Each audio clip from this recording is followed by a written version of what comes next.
Welcome to Scarborough, one of the UK's oldest seaside resorts, famous for its spa, castle and fair. But one of its lesser known secrets is hidden in the town's back streets, in this unassuming looking building. Once a month, the upstairs bar is transformed into a haven, where people from all walks of life and subcultures come together to socialise, drink and dance the night away at Scarborough's very own Goth alternative club night.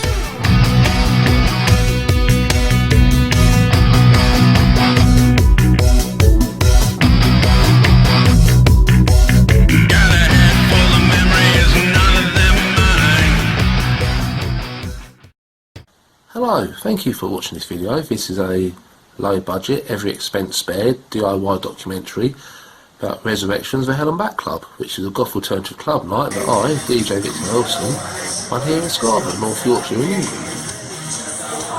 Well, I'll give you a brief history of the club night. It was founded in June 2015 by myself and my late wife, DJ Helen Back.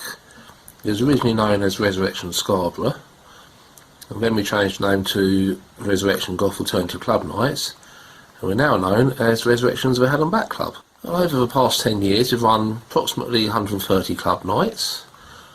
We ran our own festival back in 2019, that was the Shadow Castle Festival. We've DJ'd the fantastic Bats in the Attic Festival over in Morecambe. We guest DJ'd at the first ever Dark Souls event in aid of the Sophie Lancaster Foundation at Whitby Goth Weekend. We've DJ'd Whitby Festival's Goth Brewery event quite a few times. We've run 2 sold out club nights at Whitby Goth Weekend.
Well, it hasn't all been good times over the past 10 years. Obviously some of you will remember we had the global pandemic which shut us down for roughly a year. Then on a more personal note for myself, after that in October 2023 it was the sad passing of my late wife, and Amanda, who's my co-founder and co-DJ at the Resurrection Club Nights. And after that it was shut for approximately 6 months. To be honest, I had no idea whether I wanted to start the nights up or if I could start the nights up. But with the love and support of some good friends and people who come to the club nights, we were able to get the club nights running again. But I didn't want to just leave it as a Resurrection. As a tribute to Amanda, I wanted to rename it in her honour. So Resurrection's The Hell and Back Club was born. The night, as I said, was always run by myself and my late wife, Amanda, DJ Helen Back. But after we lost Amanda and decided we was going to keep the nights going, I needed some help, because I knew I wouldn't be able to do it all by myself, which is when DJ Dark Sarcasm, David, stepped in. I didn't actually know David at the time. He had just started coming to our club nights as he just moved to the area when Amanda passed away. So he came to, I think it was 1 or 2 of them, and then all of a sudden they stopped. Hello, I'm David, also known as DJ Dark Sarcasm.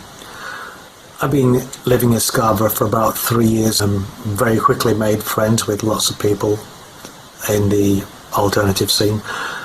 And I kept hearing them mentioning Res. I didn't know what they were saying. And then eventually someone said, "Oh, we're going, are you coming?" So I just tagged along and found myself in the Westover Club, and with the most amazing group of people, the most amazing music and a fantastic vibe going on. And I was blown away, and I just couldn't believe what a wonderful thing that I'd discovered. And I realised this is it. I've found my tribe after all these years. What a wonderful place to visit. What a wonderful place to be. At the time, I had no idea that I was going to be involved to such an extent. But after the unexpected sad passing of DJ Hellenbach, I just suddenly sat down and thought, is that it then? Is it finished? Is it over? And I wondered, could it restart? And that's when I reached out to DJ Victor Helsing and said, if you can ever face redoing it, I'm happy to help lift and carry or do anything that could help you to focus on the music. And that is actually what happened. So David got in contact with me after hearing what had happened, said he would like to help me get the nights up and running again. And so we met up and chatted, and he helped me out with organising it, and that's when we relaunched as the Hellenbach Club. The club was relaunched. Obviously it was never going to be the same again, so it's moved forward with a different flavours, if you like. He did offer for me to DJ.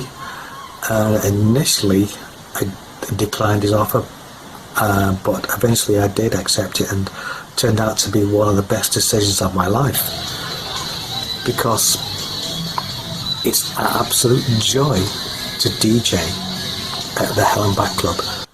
Although Amanda and myself run the nights together, Amanda was always more a front person to it. She was the one who'd be meeting and greeting people and out chatting with everybody. I know everybody, I'm friends with everybody, but I'll be honest, I find it awkward myself. Most of my friends will tell you I am quite socially awkward and a bit shy. But after the loss of Amanda, I had to try and step up a bit more and become more of a face for club night, which, I'll be honest, I hate. It's not me. I prefer to just be in the background playing music. My view is DJs should be heard and not seen. The reason behind the club nights was Amanda and myself, we used to travel all over the north of England to different nights. We'd go to Charnel House up in Newcastle, to Darklands in York, Carpane Ockham in Leeds. We even ventured across to Lancaster a couple of times for Dark Side of the Loon, which are all great nights, but it was the fact we had to travel so far to get to them. So we thought, we can't be the only people in Scarborough who would like a club night, so why not start our own? That's what we did. It took us a few months for it to come together, and to be honest, when we did our first night, we had no idea whether it would last. We didn't know if it would be a one-off, if it would last 3 months, 6 months, a year if we was lucky. Never imagined we'd still be here 10 years later, especially after what we've been through over those past 10 years. When the club night first started, there was actually 3 members of the team. There was myself and Amanda, DJ Hellenbach, who were DJs, but we also had a silent partner, Rob Cross, who was in the background. It's from Revolution's Music record shop. It was Rob who helped us get going. He'd put on punk gigs and things in Scarborough, which Amanda used to DJ. So he had experience of running events, and Rob was a great supporter of local music. He didn't do the events, but he helped with the advertising. He lent us the equipment to put the events on until we could afford to buy our own equipment. That's why if you look at a lot of our early posters, you'll see his logo on it. And if it hadn't been for Rob, there's a good chance the nights wouldn't have actually happened. He was with us for about the first 5 or 6 months. Then once we got established and managed to get going, Rob dropped out. Sadly, Rob also passed away a few weeks ago, which means now I'm the only original member of the team left. When it comes to running a club night, neither of us had ever actually run one before. Now, I personally have never even DJ'd. Amanda was an experienced DJ, but she hadn't actually run an event. Amanda started off DJing back in the 80s, and she did rock nights and even DJ'd at raves and things, and she DJ'd at slime nights in London, the Electric Ballroom in Camden in London. I think she's DJ'd at Rock City in Nottingham. I think she's DJ'd in Birmingham and various other places. And to be honest, Amanda's probably the best DJ I've ever known. Whereas I'm more predominantly a goth DJ, I can play a few other genres and things, but Amanda's knowledge of other alternative music, she could play everything from goth, punk, glam, metal, rock, classic rock, electronica, reggae, psych rock, prog, anything. Her knowledge of music was just so vast. She knew bands of all different genres, and she had an interest in all different genres. We don't run the club night for money. To be honest, if we ran it for money, we'd have packed up after the first 3 months. We do it for the love of the night and for the love of spreading the music. One of our philosophies at the club night is we like to support more unknown and up-and-coming bands, newer bands. Although it's great to hear all the old classics, there is so much good music still being made by so many great bands, not just in England but all over the world, which to be honest, a lot of people don't play, so people just don't hear about them. We charge £3 entry, and that pretty much just covers the cost of the expenses, buying the equipment. Obviously equipment is constantly used, it breaks, wears out, so that has to be replaced, and buying lights and things for the club night and new bulbs for the lights. And any other money we have left over after that, it subsidises the live music events we put on. Not every night has been great. Like all clubs, there's some nights where it's packed and really great night, but then you also get other nights where you're lucky to get 10 to 15 people turn up, but you still have to try and put on the same event, try and create the same atmosphere and play the same music on the same nights. It takes the same amount of effort, whether it's 10 people or 60 people or 100 people. You have to put in that effort because, or show appreciation for all those people who have turned up. We're not deluded or pretentious. We realise that we are just this humble little club night in an upstairs bar of a social club. We try and decorate as best we can and try and make it as welcoming and create an atmosphere in the room.